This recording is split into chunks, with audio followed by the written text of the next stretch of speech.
Did you know that Padre Pio wiped his face with a handkerchief and years later a mysterious image appeared on it? Experts say that the image was not made by human hands. Stay tuned to hear the story. Welcome back to our YouTube channel following Padre Pio. If you're new to our channel, Padre Pio was a Capuchin friar, mystic, and miracle worker whose intercession is still very powerful and active today.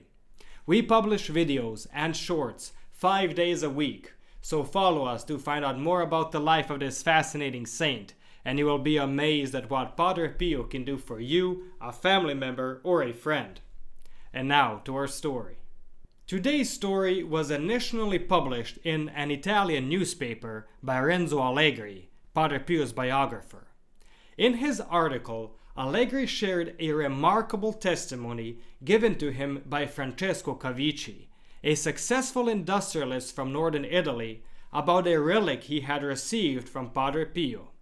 Listen to this. Our story begins in February 1968. Just 7 months before Padre Pio's death. Francesco and his wife drove to San Giovanni Rotondo from their home in northern Italy to speak with Padre Pio. However, upon their arrival, they learned that Padre Pio was not feeling well and would remain in his cell. Nevertheless, they decided to stay in San Giovanni for a few days before returning home. On the day they were to leave, Francesco decided to ask the superior of the convent if he could deliver a message to Padre Pio. "Why don't you ask him yourself?" the superior replied. "Soon he will come down to confess the men." He then pointed to an elevator and told Francesco to wait there. Francesco nervously waited alone before the elevator door, worried about how to approach Padre Pio with his question. He knew that Padre Pio had no time to waste on long conversations. In his own words, "The agitation made my hands sweat. I took out my handkerchief from my pocket and held it tightly in my hand to wipe away the sweat. The elevator arrived. I knelt in front of the door. As it opened, Padre Pio gave me his hand to kiss and said with a smile, 'Son, if you don't stand up, how can I leave?' Indeed, I was blocking the passage. I stood up. He saw the handkerchief I had in my hand and took it. Immediately I thought, how wonderful. When he returns it to me, it will be a precious relic." Walking alongside Padre Pio, Francesco told him all about his problem, and he immediately received a precise answer. They arrived at the entrance to the convent, where a crowd awaited Padre Pio. As soon as the door opened, many rushed forward to meet him and kiss his hand, and Francesco was swallowed up by the crowd, forgetting all about the handkerchief. "Hey, aren't you taking this?" Padre Pio asked, turning to Francesco. Then he wiped his face with the handkerchief as if he was sweating, although it was winter. Taking it back, Francesco felt deeply moved. He understood that he had just been given a valuable gift. But little did he know the extent of Padre Pio's thoughtfulness. This moment was just the beginning of something truly special. After returning to the hotel, Francesco shared the event with his wife, who too was overjoyed. Francesco testified that, at the time, there was nothing unusual about the handkerchief. It was just a wrinkled cloth. However, since it had been held by Padre Pio, it was transformed into a precious relic. From then on, Francesco always carried it in the pocket of his jacket, often showing it to others who, of course, wanted to touch it. So, over time, the handkerchief started to look dirty. The following year, on September 23, 1969, the first anniversary of Padre Pio's death, Francesco and his wife made a pilgrimage to San Giovanni Rotondo. They traveled overnight by bus and arrived at 5 in the morning. Feeling very tired, Francesco prayed by Padre Pio's tomb before seeking rest in the church. Alone in a pew, he soon fell asleep and began to dream about Padre Pio. Here's what he shared. I saw him come out of the main altar and come towards me. He was smiling. When he got to me, he opened his habit, showing me the wound on his side. Touch it, he told me. I didn't want to. I was afraid of causing him pain. But he insisted, touch it. So I put my fingers on the wound. When I withdrew them, I noticed they were dirty with a kind of white, sticky mass. Instinctively, I tried to clean them, but I didn't know where. Suddenly, a piece of white fabric, a sort of handkerchief, appeared, and I used it to clean my fingers. That white mass, however, left black marks on the handkerchief, and I don't know why, by running my fingers over them, I obtained a crude image of Padre Pio.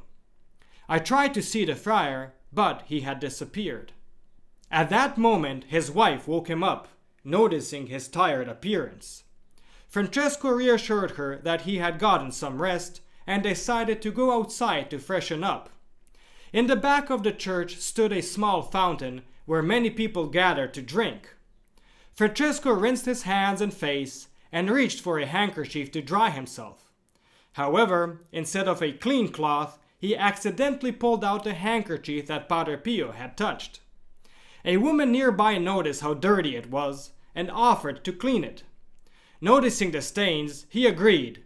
But as soon as he agreed, he marveled at his decision, as he had always refused when his wife suggested washing it. The lady approached and began pouring water from her bottle onto the handkerchief, while Francesco rinsed it in his hands. Suddenly, she started shouting, "Padre Pio! Padre Pio!" "Where is he?" Francesco asked, puzzled. "There, on the handkerchief," she said in a loud voice. As you might expect, many people came running, and Francesco became scared. Just the day before, a woman had been arrested for yelling in the church that she could see Padre Pio at the altar. Sensing trouble, Francesco quickly stuffed the wet handkerchief back into his pocket and walked away, saying, "There's nothing to see." But there was indeed something to see. When he returned to the hotel, he discovered black marks on the cloth, like those from his dream. The marks could be taken to resemble a face, but it wasn't entirely clear. He knew something mysterious was happening with the handkerchief, so he said nothing to anyone, not even his wife. Before going to bed, he spread a cloth on the bedside table to dry. During Mass the next morning, Francesco prayed to Padre Pio, seeking guidance on understanding what the signs on the handkerchief meant, and whether he should tell his wife. Suddenly, he caught a whiff of a strong perfume, which he interpreted as permission to speak with her. Returning to the hotel, Francesco recounted everything to his wife. In their room, he held up the cloth in front of her eyes and asked, "What do you see?" "The face of Jesus," she answered. "No, it's Padre Pio's," he retorted. "For me, it's the face of Jesus," she insisted. It was then that he realized his wife was looking at the opposite side. On one side, the face of Padre Pio, composed of the same lines he had noticed the night before, but now the face appeared clearer and more detailed. However, when viewed from the other side, the image resembled that of Jesus. Confused and frightened, Francesco didn't know what to do. Seeking guidance, he consulted with some religious who were amazed by the cloth, but advised him to keep silent.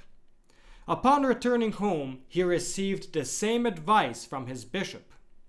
The reason behind their counsel was that the cause for Padre Pio's beatification was just getting off the ground, and they worried that this might lead to fanaticism, potentially harming the cause. So Francesco kept silent for 30 years, only showing the cloth to those authorized by the Capuchin friars.